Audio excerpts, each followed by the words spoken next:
Avec Serine Bay ce soir. Bonsoir Serine. Bonsoir Anthony. Vous commencez avec du tennis et les huitièmes de finale du Masters 1000 de Shanghai.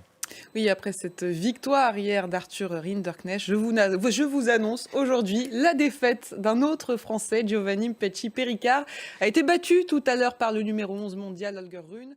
Des joueurs qui souffrent de la chaleur en Chine.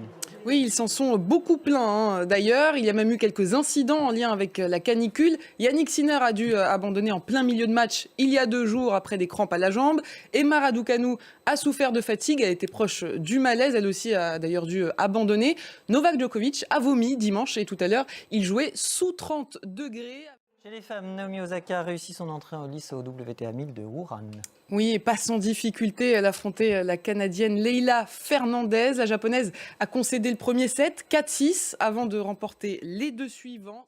En revanche, l'Américaine Emma Navarro a été surprise d'entrée à Wuhan.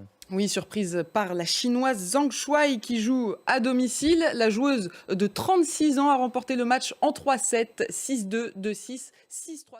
De son côté, Emma Navarro enchaîne une deuxième défaite d'affilée après son élimination en quart de finale de Pékin face à Jessica Pegula. Et on termine avec celui qui a joué toute la journée avec les nerfs de tous les fans de la NBA, j'ai nommé LeBron James. Et oui, il nous avait annoncé une très très grande annonce aujourd'hui à 18h, heure de Paris.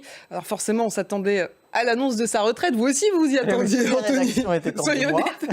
Je rappelle qu'il s'apprête à effectuer sa 23e saison en NBA. Bien finalement, rien de tout cela.